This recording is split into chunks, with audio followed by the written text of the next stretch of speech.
ৰাজনীতি চলি থাকে। ৰাজনীতিৰ আমি সকলো প্ৰকাৰেই বলি। কিমান আমি কংগ্ৰেছ আৰু AIDFৰ নামত ভাগ ভাগ হৈ এই জাতিটোক আৰু দুৰ্বল কৰি থাকিম, আৰু কিমান আমি পশ্চাদমুখী ডিচিশ্যনবিলাক লৈ থাকিম। আমাৰ মাজত কেতিয়া ইউনিটি আহিব, আমি কেতিয়া আমাৰ অধিকাৰৰ কাৰণে আমি যুঁজ দিম, কেতিয়া আমি অধিকাৰৰ কাৰণে আমি যুঁজ দিম। বৰ্তমান যদি ৰাজনৈতিক যিটো প্ৰেক্ষাপট দেখা যায়, তেতিয়াহ'লে প্ৰত্যেকটো প্লান পলিচি এই চৰকাৰখনৰ এই কমিউনিটিটোক টাৰ্গেট কৰি তেওঁলোকে কৰি আছে। ঠিক তেনেকুৱা সময়ত আমি দেখা নাই যে কোনো এটা নন পলিটিকেল অৰ্গেনাইজেশ্যন, যিবিলাকে তেওঁলোক মানে নন পলিটিকেল বুলি দাবী কৰে, কোনোবা ছাত্ৰ সংগঠনে হওক, এটা বৌদ্ধিক বৈঠক তেওঁলোক কৰিলে বা তেওঁলোক এটা গ'ল ঠিক কৰিলে যে নাই, এনেকুৱা এটা ৰাস্তাত আমি যদি আগুৱাই যাওঁ, আমাৰ যদি পলিটিকেল ষ্টেণ্ড এইখিনি হয়, তেতিয়াহ'লে হয়তো আমি উদ্ধাৰ হ'ব পাৰিম। সলিউশ্যনৰ কাৰণে কোনো এটা উমৈহতীয়া প্লেটফৰ্ম আমাৰ মাজত গঢ়ি উঠিল আজিৰ সময়লৈকে। সেয়া খুবেই দুখ লগা বিষয়।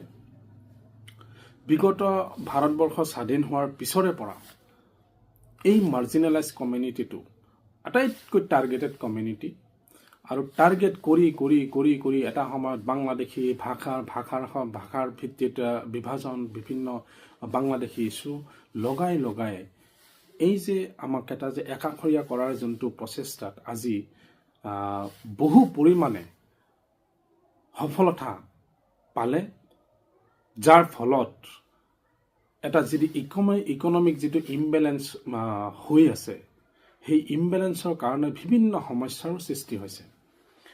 অসমত আজি আমাৰ অস্তিত্বৰ সংকটত এই কমিউনিটিটো ভুগি আছে।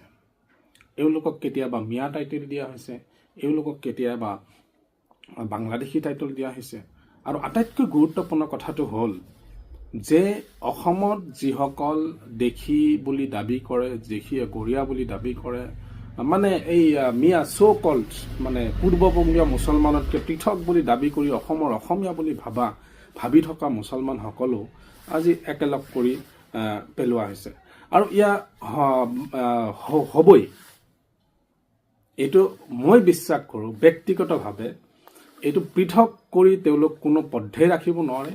তাৰ এক্সাম্পল প্ৰতিদিনেই আপুনি পাই আছে। সিদিনা এটা ভিডিঅ' পাইছিলোঁ, য'ত নেকি পুছবেক কৰা তিৰোতা এজনী দেশী ভাষা মাতি আছিলে মিডিয়াত। আৰু কেইদিনমান আগতে আমি পাইছিলোঁ নলবাৰীৰ তিৰোতা এজনী গৰীয়া তিৰোতা। গতিকে আমি যিমান নিজৰ ভিতৰত যিমান ভাগ ভাগ হৈ থাকিলেও আমাকতো চাই তেওঁলোক মুছলমান বুলি এটা নামতে। আৰু এই কথাটো আকৌ এবাৰ হিমন্ত বিশ্ব শৰ্মাই এইটো প্ৰমাণ কৰি দিলে, যোনটো কথা তেওঁ যোৱাকালি কৈছে যে আজান ফকীৰৰ বিষয়ে 2021 চনত তেওঁৰ মন্তব্য আৰু যোৱাকালিৰ মন্তব্যৰ ভিতৰত আপোনালোকে পাৰ্থক্যটো নটিচ কৰক যে আজিৰ সময়ত আজান পীৰৰ অস্তিত্বক তেওঁলোকে নস্যাৎ কৰিছে। গতিকে এই হিন্দুত্ব আইডিঅলজিয়ে যোনটো ফাইট দি আছে, এই ফাইটত আমাক যোনটো কালাৰ লগাই আছে, আৰু বৰ্তমান আপোনাৰ অল ইণ্ডিয়া লেভেলত গোটেই ভাৰতবৰ্ষৰ প্ৰেক্ষাপটত কেতিয়াবা চাইছোঁ যে হিমন্ত বিশ্ব শৰ্মা ডাঙৰীয়াই কিছুমান দিল্লীৰ বহুতকেইটা নিউজ চেনেলত তেওঁক মানে হয়তো ইণ্ডিয়া কনক্লেভ বা বাকী নিউজ চেনেলবিলাক যেনেকৈ এক্সক্লুচিভ ইণ্টাৰভিউবিলাক লয়, তাত কিন্তু তেওঁ নেৰেটিভ এটা ছেট কৰি আছে, যিটো নেৰেটিভে এটা সময়ত গৈ UP বা দিল্লীত থকা বা বিভিন্ন অসমৰ বাহিৰে বেলেগ ভাৰতবৰ্ষৰ যিকোনো এটা ষ্টেটৰ পৰা মুছলমান লোকেও বেংগলী স্পিকিং মুছলমানক বাংলাদেশী বুলি ক'ব। অথচ প্ৰকৃত সত্যটো হৈছে যে অসমত থকা বাংলাভাষী মুছলমানসকল কেতিয়াও বাংলাদেশী নাছিলে। যেতিয়া অবিভক্ত ভাৰতবৰ্ষৰ পাৰ্ট আছিল বাংলাদেশ, তেতিয়া বাংলাদেশ নামেই পোৱা নাছিলে। তেতিয়াৰ সময়ত এই মানুহখিনিয়ে বা তাৰ আগৰ সময়ত তাৰ বহুত আগতে এই মানুহখিনিয়ে ইয়াত মাইগ্ৰেট কৰি আহিছিলে তেতিয়াৰ সময়ত মাইগ্ৰেট কৰিছিলে আৰু 1971 এটা ভিত্তিবৰ্গ বুলি ধৰা হৈছে 71ত বাংলাদেশ গঠন হৈছে বাংলাদেশ গঠন হোৱাৰ পিছৰ পৰা কোনো যদি ব্যক্তি তাৰ পৰা আহিছে আমি তাক একচেপ্ট কৰা নাই তাত কোনো এটা পলিটিক্যাল পাৰ্টি কোনো এটা সোশ্যাল অৰ্গানাইজেশ্যন কোনো এটা ছাত্ৰ সংগঠন কোনো পদ্ধতি একচেপ্ট কৰা নাই আৰু কোনোবা যদি আছে তাক সমলি ইয়াৰ পৰা পঠিয়াব লাগে কিন্তু কথা হ'ল যে ইয়াৰ কাৰণে 3-4 হাজাৰ কোটি টকা এনআৰসি প্ৰজেক্ট কৰা হৈছে তাৰ পিছত বিগত 30-40 বছৰৰ পৰা আন্দোলন চলি আহি আজিৰ সময় এই পৰ্যায়লৈকে পাইছে আজিৰ সময়ত কোনো এটা চৰকাৰৰ এইখিনি মানে হত সাহস হোৱা নাই বাংলাদেশী উলিয়াই পঠিয়াবলৈ বিভিন্ন চৰকাৰে বিশেষকৈ বিজেপি চৰকাৰখনে কেতিয়াবা 40% অচিনাকি মানুহ 40% বাংলাদেশী বুলি হিমন্ত বিশ্ব শৰ্মা কৈ দিয়ে যে এই যে তেওঁলোক যে মিডিয়া ষ্টেটমেণ্টবিলাক দি থাকে এই মিডিয়া ষ্টেটমেণ্টবিলাক এটা সময়ত গৈ এইবিলাক তথ্য আকাৰে ৰৈ যাব কিন্তু আমি আমাৰ আটাইতকৈ ডাঙৰ ভুলটো হৈছে যে আমি ইয়াৰ প্ৰতিবাদ কৰা নাই আমাৰ প্ৰতিবাদী সত্তাটো আমাৰ পৰা একদম নাইকিয়া হৈ গৈছে আমি ভয় খাইছো আমি এনেকুৱা ভয়েই আমাৰ ভিতৰত সোমাইছে যে আমি প্ৰতিবাদ কৰিবলৈ যেতিয়া ৰাস্তাত ওলাই যাম তেতিয়া আমাক গুলি কৰি মাৰিব 2-4 জন মৰিব তাৰ ভয়ত আমি আমাৰ বিৰুদ্ধে যিবিলাক ভুল তথ্য যিবিলাক ভুৱা অভিযোগ দিয়া হৈছে তাৰ বিৰুদ্ধে আমি মাত মাতা নাই আমি এটা এনেকুৱা এটা নিষ্ক্ৰিয় এটা কমিউনিটি হৈ গৈছে গতিকে আমাৰ বিপদ অনিবাৰ্য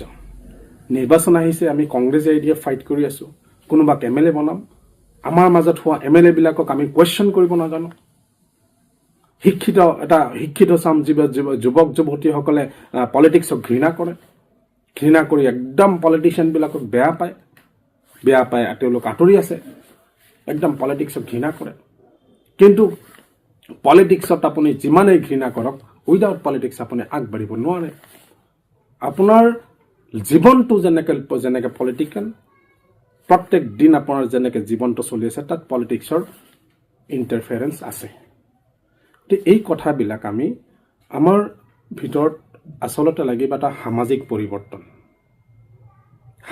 পৰিৱৰ্তন আমাৰ ভিতৰত বহু ধৰণৰ কিছু বেয়া কামৰ পৰা আৰম্ভ কৰি আমাৰ ভিতৰত ভাতৃত্ববোধৰে এই যিবিলাক মানে অন্যায় অত্যাচাৰ আমাৰ বিৰুদ্ধে হৈ আছে সেইবিলাকৰ বিষয়ে বিৰুদ্ধে আমি মাত মাতিব লাগিব পুজবেকৰ নামত হিমন্ত বিশ্ব শৰ্মা ডাঙৰীয়াই প্ৰত্যেক দিন তেওঁক আচলতে মুখ্যমন্ত্ৰী কোৱাৰ মানে যিয়ে নহওক হয় মুখ্যমন্ত্ৰী কৈছো বাৰু প্ৰত্যেক দিনে তেওঁৰ ছ'চিয়েল মিডিয়া একাউণ্টত পুজবেকৰ নামত মানুহক ঠেলি হেঁচি বাংলাদেশত পঠিয়াই আছে আৰু প্ৰত্যেকজনে ভাৰতীয় নাগৰিক বুলি প্ৰমাণিত হৈছে যিদিনা ঠেলি পঠিয়াই তাৰ পিছদিনাখনে নিউজ চেনেলৰ জৰিয়তে আমি শুনিবলৈ পাওঁ দেশী মানুহ কোনোবা গৰীয়া মানুহ পুজবেক কৰা হৈছে ভাৰতীয় নাগৰিকক ইমান অপমান কৰি আছে কিন্তু তথাকথিত যিবিলাক বা সেকুলাৰ পাৰ্টিজ তথাকথিত বুদ্ধিজীৱী তথাকথিত সেকুলাৰ মানুহবিলাক আজি নিশ্চুপ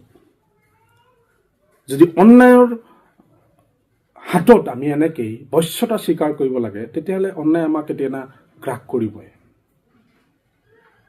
আমি এনেকুৱা ব্যক্তিক আমি নিৰ্বাচনত জয়লাভ কৰাও যিবিলাকে নেকি কাম বাদ দি ডান্স কৰে যিয়ে নহওক ব্যক্তিগত বিষয়ত নাযাওঁ ৰাজনৈতিকভাৱে বিভিন্ন মতামত আছে কিন্তু আজি পলিটিক্যাল লিডাৰ হিচাপেও মই ভাবোঁ যে তাৰ পৰা বাহিৰ ওলাইও কিছুমান কথা ক'ব মন যায় যে নাই আমি এটা পলিটিক্যাল গ'ল ছেট কৰাৰ দৰকাৰ আছে আমাৰ বিৰুদ্ধে সদায় এটা এজেণ্ডা চলাই থকা হৈছে নট জাষ্ট হিয়াৰ অকল অসমত নহয় আপুনি ভাবি ল'ব যে আমি অসমত যিটো ইস্যু লৈ ফাইট কৰি আছো এই ইস্যুটো আমাৰ ইণ্ডিভিজুৱেল ইস্যু হয়তো এই কমিউনিটিটোৰ ইস্যু অসমত যেনেকৈ আমাক একাষৰীয়া কৰা হৈছে ঠিক ধৰ্মৰ ভিত্তিত বেলেগ ষ্ট্ৰেটেজি তেওঁলোকৰ বেলেগ কিন্তু তেওঁলোকক এই মুছলমান মানুহক তেওঁলোক অত্যাচাৰিত কৰি আছে কিছুমানে জ্বলি যায় মুছলমান নাম ল'লে মুছলমান হিচাপে আমি পৰিচয় দি মুছলমান হিচাপে আমি ফাইট কৰোঁতে আমাৰ এনেকুৱা হয় যে নাই ছেকুলাৰ কিছুমান মানুহে বেয়া পাব। আৰু ছেকুলাৰ সেই মানুহবিলাকে আমাৰ বিষয়ে ষ্ট্ৰংলি তেওঁলোক মাত মাতিছেনে? এই যে লিডাৰবিলাক কেতিয়াবা মাজে মাজে আমাৰ ওলাই আহে, তেওঁলোক আমাৰ সমস্যালৈ কেতিয়াবা মাত মাতিছেনে? যেতিয়া আপোনাৰ ঘৰৰ কথা আহে, আপুনি নিজৰ অস্তিত্বৰ কাৰণে আপুনি ফাইট কৰে নিজৰ ভায়েকৰ লগত, কিন্তু টোটেল কমিউনিটি বেচিছ যেতিয়া আহে তেতিয়া আপুনি চুপ হৈ যায় যে মই যদি মোৰ কমিউনিটিৰ কথা কওঁ তেতিয়াহ'লে মোক মানে কমিউনেল বুলি ভাবিব। এই কমিউনেল টাৰ্মৰ ডেফিনেশ্যন কি? এই ডেফিনেশ্যনটো কি? ডেফিনেশ্যন জানো নিজৰ কাৰণে চিন্তা কৰাটো, নিজৰ অস্তিত্ব যি সত্য কথা, সেই সত্য কথাৰ ওপৰত ফাইট দিয়াটো কমিউনেল কেনেকৈ হ'ব পাৰে? কোনো ধৰণৰ যুক্তিযুক্ততা নাই। গতিকে এই কথাবিলাক চিন্তা কৰাৰ সময় এটা উমৈহতীয়া প্লেটফৰ্মৰ দৰকাৰ। আমাৰ ডেকা চাম, আমাৰ যুৱ চামে এই বিষয়বিলাকত গুৰুত্ব সহকাৰে চিন্তা কৰিবৰ সময় হ'ল। লগতে সমাজ সংস্কাৰ, ছ'চিয়েল ৰিফৰ্মেশ্যনৰ কামবিলাক আমাৰ ছ'চাইটি আমি কৰিব লাগিব। প্ৰত্যেকটো কামেই ইম্পৰ্টেণ্ট। কোনো এটা কাম বাদ দি অকল টকা ইনকাম কৰি থাকে, অকল আপোনালোকে এডুকেটেড হ'ব, মানুহে কয় শিক্ষিত হ'লে সম্পূৰ্ণ সমস্যাৰ সমাধান হৈ যাব। আজিৰ সময়ত মুছলিম কমিউনিটিৰ এই কমিউনিটি যিটো ডিপ্ৰাইভ কমিউনিটি, তাত শিক্ষিত মানুহৰ সংখ্যা কম নহয়, বহুত আছে এই গেজেটেড অফিচাৰ্ছ। তেওঁলোকৰ কণ্ট্ৰিবিউশ্যন কি আমাৰ ছ'চাইটিত? কোনোবা এজন তেওঁলোকৰ নিজৰ গাঁৱৰ লগত সম্পৰ্ক, তেওঁলোকৰ ৰুট লেভেললৈকে সম্পৰ্ক আছেনে? গতিকে শিক্ষিত হ'ম আমি হোৱাট টাইপ অফ এডুকেশ্যন আমি ল'ম, এই বিষয়বিলাকো আমি আপোনাৰ চিন্তাৰ ভিতৰত আনিব লাগিব। যিমান শিক্ষিত যুৱক আছে তেওঁলোকক মই এটাই অনুৰোধ কৰোঁ যে এই ছ'চিঅ' পলিটিকেল ইছ্যুবিলাক লৈ এৱেৰ হোৱা দৰকাৰ আছে, চিন্তা কৰা দৰকাৰ আছে যে ভাৰতবৰ্ষ বা অসম কোন দিশে গতি কৰি আছে, এই পলিটিক্সটো কোন দিশে গতি কৰি আছে, আমাৰ ভৱিষ্যত কি হ'ব, এই বিষয়ে চিন্তা চৰ্চা কৰি খোজ পেলাই এটা প্লেটফৰ্ম, এটা উমৈহতীয়া প্লেটফৰ্ম আমি আহি অন্তত এটা বন্ধুত্বমূলকভাৱে বহাৰ এটা পৰিৱেশ থাকিব লাগিব আমাৰ মাজত। নহ'লে আমাৰ এই কমিউনিটিটো আৰু এটা ইয়াতকৈ আৰু ভয়াৱহ পৰিস্থিতিৰ সন্মুখীন হ'ব লাগিব, সেয়া নিশ্চিত।